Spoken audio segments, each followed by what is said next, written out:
Correction de l'atelier de professionnalisation, le nombre mystère, partie 1. Donc dans un premier temps, l'ordinateur doit générer un entier aléatoire entre 1 et 100.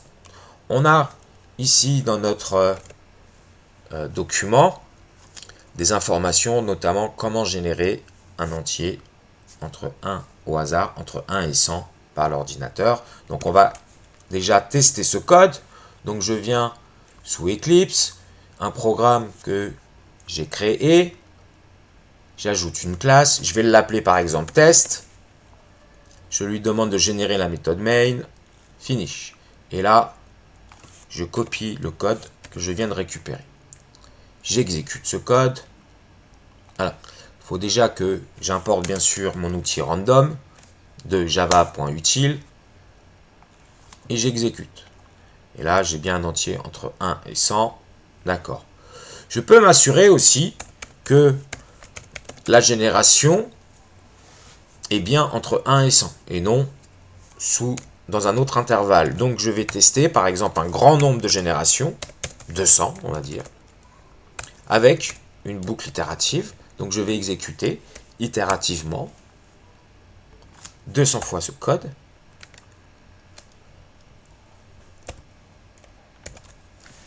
D'accord. Là, je vais sortir l'utilisation de mon outil. Je n'ai besoin que comme la classe scanner d'une seule fois crée mon outil et je peux l'utiliser autant de fois que je veux. Alors regardons une fonctionnalité de mon INE. Par exemple, je sélectionne tout mon code. Je vois que les indentations sont mal faites. Je vais aller dans source, correct indentation et lui, comme un grand, il va me générer les indentations correctes. J'exécute ce code pour vérifier qu'on a bien des entiers entre 1 et 100 et je peux vérifier dans ma console que tous les entiers générés sont bien compris entre 1 et 100. Ok. Allons à proprement parler à la correction donc de notre nombre mystère. Je crée une classe que je vais appeler principale, je lui fais générer la méthode main et je valide. Je vais simplement récupérer un peu de code. Je vais demander à l'ordinateur, donc dans un premier temps, de générer l'entier aléatoire que je vais appeler moi nombre mystère. Ok. Encore une fois, je vais demander simplement de corriger les indentations à mon IDE Eclipse. Il l'a corrigé. Très bien. Entre 1 et 100, nombre mystère. D'accord.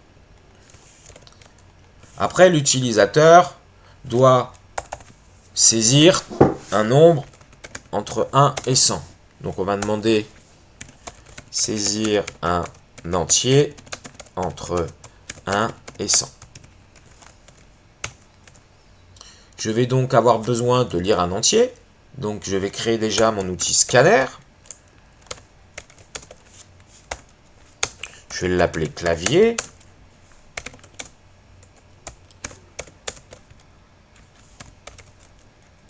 Et je lui précise que c'est l'entrée standard, la source, donc mon clavier. Et donc je lis int nb par exemple est égal à clavier.next int, je le lis. Après, le programme doit nous dire si l'entier est plus grand, plus petit. Donc if ici, donc nb est supérieur à nombre mystère. Dans ce cas-là, je dois afficher c'est moins.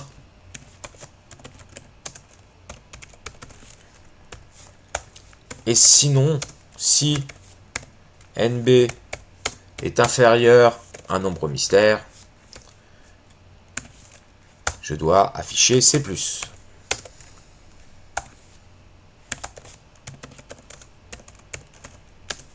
avec le point d'exclamation comme dans l'énoncé. Exécutons ce code. Donc là, bien sûr, je suis en mode développement, donc je peux afficher le nombre mystère. On le cachera en mode production. Donc, saisir un entier entre 1 et 100. Ah, le nombre mystère a été... Alors, je vais le régénérer une fois, histoire d'avoir quelque chose d'un peu plus cohérent. Alors, si je saisis 2, il va me dire c'est plus. Si je saisis 98... Non, il me dit c'est plus. Je réexécute le programme. 98, il me dit c'est moins. Pour l'instant, c'est cohérent. Je réexécute une dernière fois. Il a généré 4. Là, il ne m'affiche rien. Pour l'instant, c'est cohérent. Donc, j'ai commencé à tester déjà ce que j'avais ici écrit.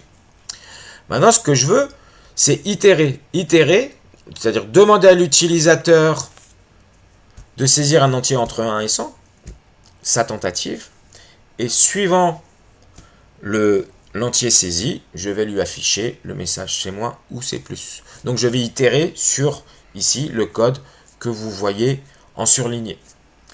Alors quelle est la structure de contrôle que je dois utiliser? Est-ce que je connais le nombre d'itérations? Non. Je ne connais pas le nombre d'itérations puisque ça dépendra de la saisie de l'utilisateur. Est-ce que je dois au moins exécuter ce bloc d'instruction une fois? Oui. Bien évidemment, puisqu'il faut bien que l'utilisateur fasse au moins une saisie. Peut-être que s'il a de la chance, il le trouve du premier coup. Donc je dois utiliser do while. Donc là, je fais référence au cours. Si jamais vous ne l'avez pas bien en tête, allez vers la fin des structures de contrôle. On a une méthodologie pour trouver quelle est la structure que l'on doit mettre en œuvre. Donc ici, c'est do while sur le code qui était en surligné. Donc do et while. Très bien. Je ne sais pas encore quelle est la condition que je vais mettre. Je ne m'intéresse pas tout de suite. Je vais d'abord mettre true. C'est-à-dire que là, je rentre dans une boucle infinie. C'est juste pour mes tests. Bien sûr, dans un programme, on ne doit en production jamais livrer un logiciel avec une condition toujours vraie, bien entendu. Donc là, on est dans le mode développement. C'est juste pour avancer. Donc on va exécuter ce code. Donc allons-y. Je lance l'exécution. Alors je recommence. D'accord. Donc si par exemple je saisis 3, si je saisis 98, si je saisis 6, c'est plus. Si je saisis 80, c'est plus. Si je saisis 56, donc là, ça fonctionne. Je peux arrêter mon programme, petite carré rouge en bas. Donc maintenant, je dois m'intéresser à ma condition. Tant que, si on regarde l'énoncé, je dois, jusqu'à ce que soit le joueur a trouvé le nombre mystère, soit il a exécuté 6 tentatives. Donc déjà, on continue tant qu'il n'a pas trouvé le nombre mystère. S'il a trouvé le nombre mystère, la partie est finie. Donc, on va continuer tant que NB est différent de nombre mystère. Et exécutons ce code pour tester. J'ai une erreur. NB, c'est NB, oui. NB, tant mieux, c'est un bon moment pour voir ce type d'erreur. Là, je suis... Alors, NB a été déclaré dans le bloc d'instruction que vous voyez en surligné, le bloc correspondant au do while. Donc, c'est-à-dire que sa durée de vie est le bloc.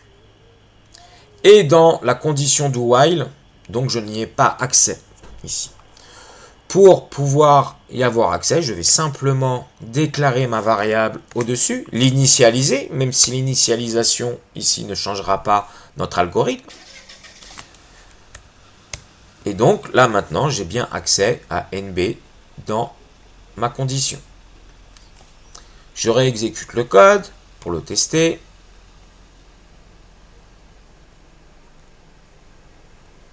Ok, si je saisis 2, il va me dire c'est plus. Si je saisis 48, il va me dire c'est moins. Donc ça a l'air de fonctionner. Ok. Arrêtons le programme. Continuons maintenant sur notre condition. Alors oui, on va juste tester si l'utilisateur trouve le nombre mystère. On sort bien du programme. C'est correct jusqu'ici.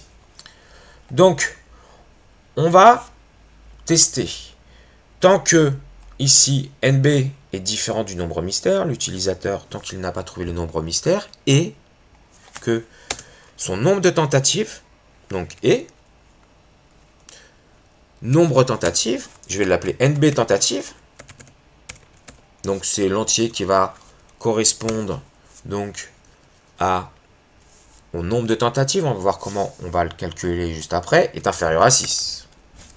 Et nombre de tentatives, on va avoir une déclaration, bien entendu, on va initialiser à 0. Et à chaque tentative, donc à chaque fois que l'utilisateur saisit l'entier et que le programme le lit, dans ce cas-là, on incrémente NB tentative. Donc NB tentative est égal à NB tentative plus 1, ou alors NB tentative plus plus. Testons notre code. Alors, j'ai lancé mon programme.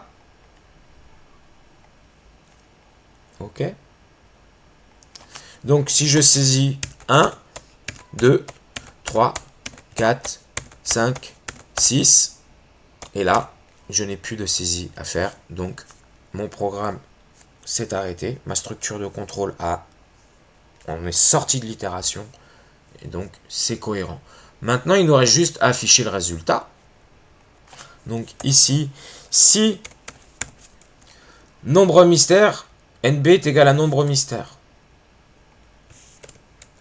Donc là, dans ce cas-là, l'utilisateur a gagné.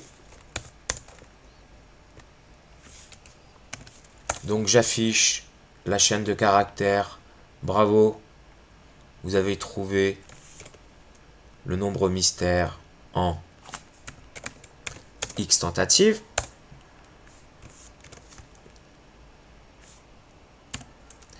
Donc là, le nombre de tentatives, en fin de compte, c'est simplement notre variable NB tentative. Et sinon, si NB n'est pas égal à nombre mystère, dans ce cas-là, l'utilisateur, le joueur, a perdu. Et on affiche, vous avez perdu, comme dans l'énoncé.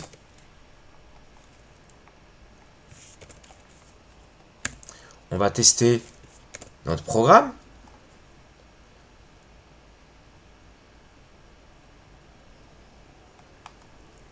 Décidément, j'ai du mal à le trouver. Voilà. Exécutons. Donc, exécutons. Je le trouve. Donc, je saisis 1, c'est plus. Je saisis 98, c'est moins. Je saisis 93. Bravo, j'ai trouvé le nombre mystère en 3 tentatives. Correct. Je reteste encore dans un autre cas mon logiciel. Donc si je saisis 1, c'est plus. Si je saisis 99, c'est moins. Si je saisis 96, 3 tentatives. Je continue de l'exécution. Je vais cette fois-ci saisir 5 entiers. Et donc j'ai épuisé le nombre de tentatives autorisées, c'est perdu. Et si je le trouve à la 6e tentative, 1, 2, 3, 4, 6, 5, j'ai gagné. Donc là, j'ai le cas limite où je le trouve l'entier en 6 tentatives.